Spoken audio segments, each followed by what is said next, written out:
spike in the number of young kids committed to mental health exams under Florida's Baker Act. It has led to calls for change. But this year, the Florida State Legislature paid little consideration to proposals that would reform Baker Act rules when it comes to children. Contact 5 investigator Dave Bowman takes a closer look at this one. He was labeled and made to feel like a bad kid. This woman's son Baker acted at age 9.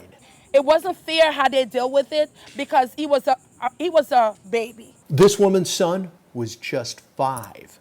Two mothers crushed after school police officers treated their young sons with arrest-like conditions that come with the involuntary mental health exam under Florida's Baker Act. Over the years, I followed this topic very carefully. State Senator Gayle Harrell represents voters in Martin and part of Palm Beach County. She says no one truly knows how often schools use the Baker Act. We want to know which schools are having large numbers of Baker Acts. We want to know the ages and the grades and things of the children who are being Baker Acted. The state doesn't keep track.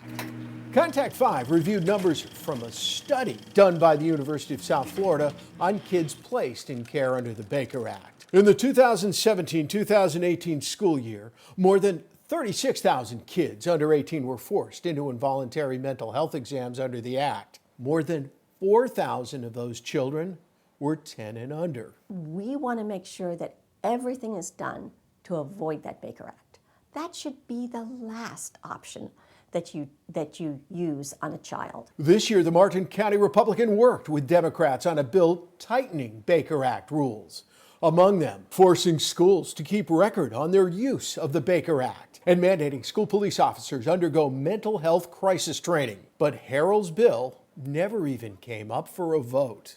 Nobody trashed the idea. It just kind of died in committee. Senator Harrell hopes a law that limits the use of the Baker Act on children will get more support next year.